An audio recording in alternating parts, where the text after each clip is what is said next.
Blair Brimmell. I work for Canada's Foreign Ministry, Global Affairs Canada, and in my role at Global Affairs Canada, I'm the Interim Director of a new institution that Canada is developing in collaboration with our allies, the NATO Climate Change and Security Center of Excellence.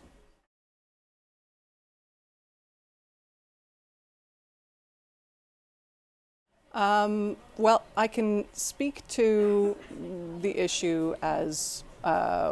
one member of the NATO alliance and being closely plugged into how NATO has addressed this issue. But I think it's very sensible the way that NATO has framed the climate change and security issue using a sort of threefold approach. First, the need to really build our awareness and our understanding of the shape of this issue, what climate change as a big phenomenon is going to mean for our security interests, sort of writ large, and also more narrowly, what it's going to mean for the mission of NATO as a military alliance, and what militaries need to do and how they're going to operate. Second of all,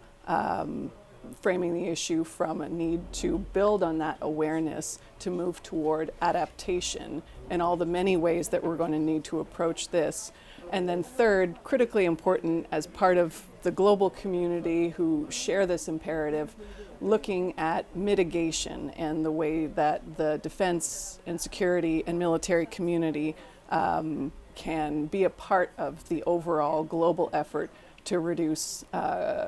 carbon emissions and greenhouse gases and really address the root cause of the climate change issue and crisis.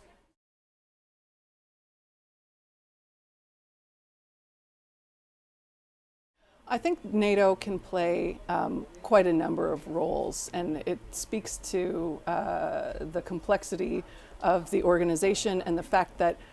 it's a military alliance, yes, but it's also a political alliance. And we can come together through NATO as a convening power and a platform to discuss issues that are complex and do have this civilian and military component, like climate change and security. So NATO has a great role there in enhancing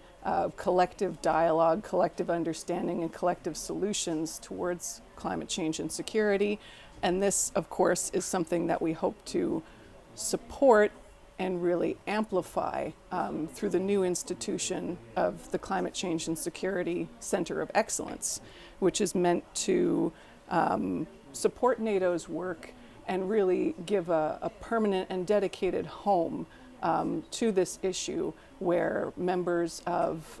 different members of the NATO alliance can come together, send their personnel, jointly contribute to the operations and the program of work, and where we can sort of house a real center of expertise that NATO can tap into, that allies can tap into, and that can benefit our global partners also on this issue of climate change and security, which is really of concern across the board to many, many nations and also across many, many sectors.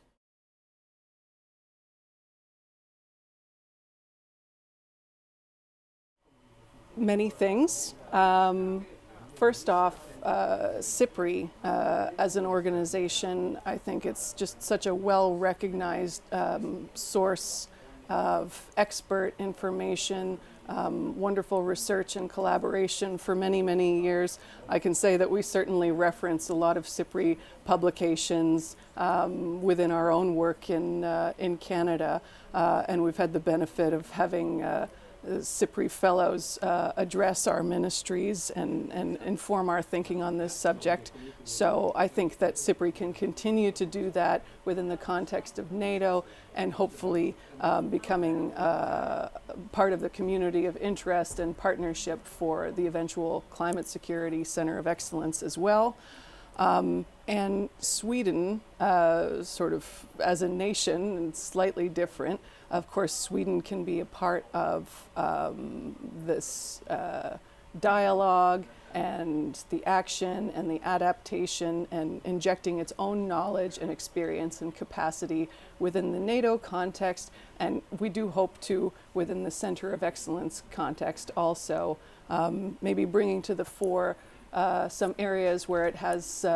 maybe a comparative advantage over some of our other allies, each of which bring their own strengths to the issue. But of course we know that Sweden, as an Arctic nation, like Canada, has particular expertise and knowledge in this area of the European high north. And also we speak a lot about the level of societal resilience